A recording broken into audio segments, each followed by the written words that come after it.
Hi. I was just putting away some of these tools, but now that I think about it, I think I'll take them in the shop and I'll show you some of these things. Glad you're here. See you in a minute. Hi. Welcome to the shop. Today I'm doing a video on pretty much on my father. He was an artist, a writer, a photographer, sculptor, pattern maker, had a lot of jobs. Didn't keep any of them for long, but anything that dealt with the arts, he maintained all the way throughout his whole life. And these are some of his creations that I thought I'd show you. Some of them are useful.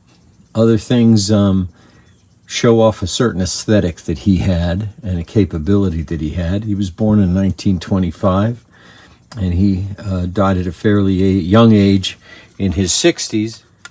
I think I've lived about 4 more years than he had. But in his time, he really produced quite a lot. Many things he didn't finish. Once he had a sort of an ethic about him that once he started a project and saw that he could accomplish it and finish it, if it was just for himself, he wouldn't do it, because once he knew that he could do it, he lost some of the fervor for finishing the project. So these are some different pieces that he made during his lifetime, and this is a small handful of the things that he did, but I wanted to show you some of them. He had a tendency, he loved to carve, and he had really strong hands. He was really good with a knife and with chisels, and I rarely saw him actually use a mallet. Usually when he was carving, he had enough force in his hands and his arms to maneuver the chisels the way he wanted to. So let me show you some of these things. Now, I'm going to start with this Dogwood mallet. It's a pretty hefty mallet. You can see the size of it. And he made this for me when I started getting into more woodworking. And it's really made for a very large hand, but it's got a great balance to it. So you're basically dropping it. You're not even having to hit something with force. You basically, all you have to do is drop it, and it gives you plenty of force. Dogwood's a very hard wood, and I believe that this was taken from a log that he had left over from a dogwood tree that had either fallen or come down in his yard. But it's the center of the tree, so it's even the densest part of the tree. Anyway, that's the mallet that he made. Now, earlier, and you may have seen some of the videos I do of the printing press that I have that was my father's. This was a woodcut, so it's not linoleum. It's just the wood carved out of a blank of solid core plywood, basically, as a Christmas card that he made. And here's the finished Christmas card from that woodcut. And in the inside, he set the type on his press to do this Merry Christmas and the holly. Another treasure that I hold on to. All of these are things that I could probably buy, but they mean a lot more because my father made them. And some of them I keep in the shop because that's where I use them.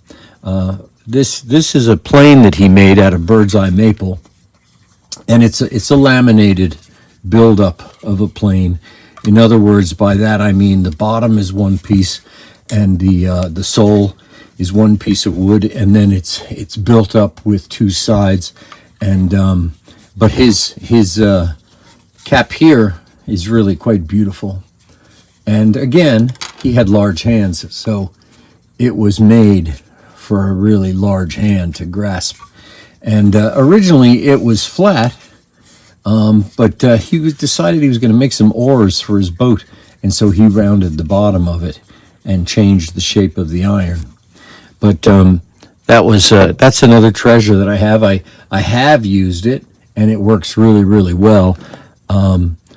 But I also just like having it on the shelf as a memento of my father, and remembering him and his skills. Back here is my mother was a jeweler, and she always had this loop, and she had trouble holding the loop when she was looking at something. So he made this little piece, and this is what I mean by sort of incidental things that he decided that he needed to make to help her. And it was just he banded it in this piece of copper, but it works really well because that gave her something to hold it with, and then she could look through it and not have to try to hold it with her eye. That's another. It's you can still buy these loops, but I wouldn't trade this one for a new one any day, just because it has that, and it has a history and a memory to me. All of these things and the stories about them, I guess when I'm gone, if nobody in the family inherits them with the knowledge about them, they might not hold the same value as they do to me. He tended to put his initials on his tools, on his saws. I have some saws with his name on it, and he made several boxes. Apparently, he had run into a lot of bird's eye maples, because this box and the plane are about the same age. This is a lot lighter looking because I had to refurbish it. If you notice, the lettering is very dark. He didn't really take a lot of good care of these things after he'd made them, and this was sitting in his shop covered in sawdust with other tools and things. So I had to redress it, and that's why the lettering is much darker, which actually looks kind of nice. And I use it to this day for all of my Yankee bits, for Yankee drills. And I keep it in the tool room, and pretty heavy, but it's one of my favorite things to have there and spot in the tool room and think of my father. Now, like he made this for my mother, this loop holder, since she was a jeweler, he also made this for her. And it's a simple brass tube, but he had written, I believe, to Lucite, the company that produced this hard plastic.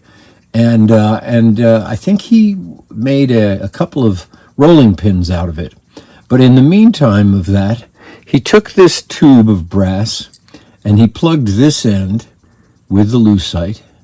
And then on the other end, he made this plug and threaded the brass pipe, and he threaded the lucite. And this was for my mother to hold her saw blades for her coping saw, for her jeweler's saws. So, and these are her original blades that are still in there. Very, very fine. I don't do that kind of work, so I don't use them. And I hope someday maybe there'll be a nephew or a niece or somebody who has some interest in it, and I can give this to them and tell them the story of it, how he had made this for his wife so she could carry her blades. And I found it in my mother's shed with some other things, completely black, and asked her about it. Now, she's passed on, too, quite a long time ago. But she said, "You're welcome to take that if you want it." And I treasure it. It's another treasure and a reminder of my mother and father. I don't want this video to be too sentimental, but it seems like it's leaning that way. And there's some family things in here that are kind of funny, because my father didn't tend to go out and spend a lot of money for things. And maybe he didn't have a brass ferrule for this, but this is a file here. And he made this handle. He turned the handle in walnut on the lathe, but he needed a ferrule to hold this part tight. And I'll bring it in closer so you can see. But this ferrule he made out of one of my mother's thimbles. So this part here is a thimble, and he cut the hole in the bottom and he hammered that over. And very, very silly, very funny. And I actually had it in with all my files and didn't even think about it till one day I pulled it out to use it, and I realized that was a thimble. So it's a nice little history. So the last thing I'll show you now is another carving and that he did, and that was for his sharpening stone. And one side is coarse and the other side is fine. And so on one side, you open it up, and that's the fine side of the stone. And you take it, and you turn it around, and this is the coarse side of the stone. And again, a treasure. And it's really nicely incised, and you can even see some of his lines going across here where he lined it up, and maybe that didn't quite disappear. But I like that because it shows off how he did it and the workings of it. So that's it. That's all I'm going to share today. Those are just some of the little treasures that I have. Oh, there's this box. I forgot about this box. Now, this was a little later in life. He'd moved from New York to North Carolina, and he was working at Westsail, which was a shipbuilding factory. And they would throw away all the cutoffs of teak because all the interiors and the decking and everything was all teak, and it was just, they had no reason to save it, so they had a big dumpster there. And he would come home with a lot of teak. And I actually am still using some of the teak that he brought home, but it was just throwaways. And this was a box that he made out of teak, as you can see. And the purpose of this one was to hold the blades of his molding head dado cutter. And so in here are all the different shaped cutters for the dado head. And he made this specifically for that. And I keep it in the shop, but maybe I should move it into the tool room just as another treasure. But this is later in life, and it's because it's teak. He also made a box for the back of his motorcycle, like a trunk of a car, so that he could he could carry his lunch to work on his motorcycle. And it was made out of teak from Westsail. So I think that's all of it. He made a lot of furniture as well, and he did some carvings of other things for people. He did the altar for a synagogue in New York with beautiful carvings of scrolls and things like that. But these are the little treasures that we have left over from his life, and someday I hope that these will be passed on to a nephew or a niece, and that they'll treasure it and they'll remember him for it, because there's a little bit of him in each of these pieces and a little bit of our family. So that's all I wanted to show you today. I hope you enjoyed it and got something out of it. If you have any questions about it, I'll be more than glad to answer you in the comments line. Until I see you again, actually, you didn't even see me in this. You saw my hands. But until I see you again, you all take care and continue having a great life. Talk to you later. Bye.